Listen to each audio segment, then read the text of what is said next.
This is my 1974 Honda MT250. I bought this bike from a really nice chap in Liverpool. When I bought it, he'd been using it for stuff like hair scrambles. Subsequently, the bike was a little bit untidy. Tank was dinged in. Didn't have any front plate on it. This bike does come with its original front and rear fenders, but they will need attention and repainting because they're in relatively poor condition. So anyway, I took this bike on. Mechanically, it was absolutely brilliant. Previous chap fitted 30mm rear shockers, so you got a bit of extra height there.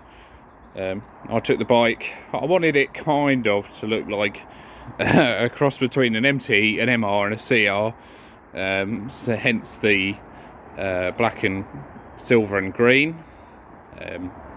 So anyway, I spent quite a lot of money on this bike, taking bits apart, repainted them. Pipes in excellent condition, no dings. Sound as. Frame's really nice. Took the bike down to the frame, had the engine out, re-greased everything. Engine's fantastic, didn't have to do anything at all, except for fit a new plug.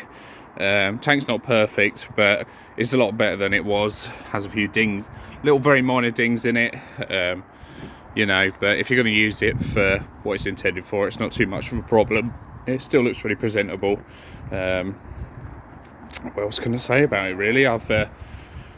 This is an aluminium, it's actually for a Faber frame Triumph, and I've fabbed it to fit this bike, as when I bought it. Again, it didn't come with a side panel there. Those MT panels are really difficult to get hold of.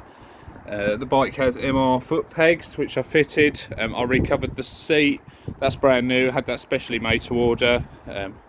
Couldn't get one for love nor money at first, but I found a guy who would make me one. It's got Preston Petty period style mudguards front and rear. Got this nice number plate.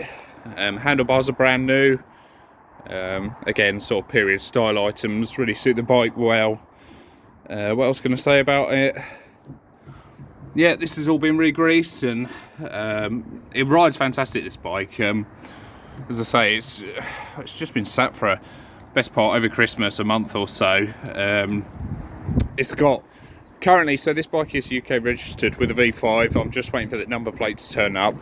I wouldn't advise riding it on the road with these tyres. So it's got a bib mousse in the back on this Michelin cross competition. Not really a tyre that's made for road use. In the front's a Dunlop Geo Max motocross tyre. Again, you could ride it for short stints on the road. I intended to use the bike on some practice tracks and have some fun with it. Just haven't got around to it yet.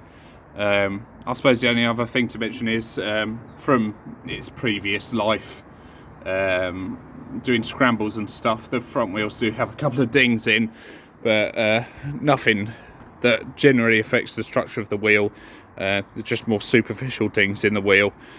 But yeah, I mean, as I say, twin shock, you know, it's a perfect bike for getting out there, doing some vintage scramble events. And I think it's a real looker. I've ridden it a bit, and it's really fun to ride. It's got tons and tons of low end torque.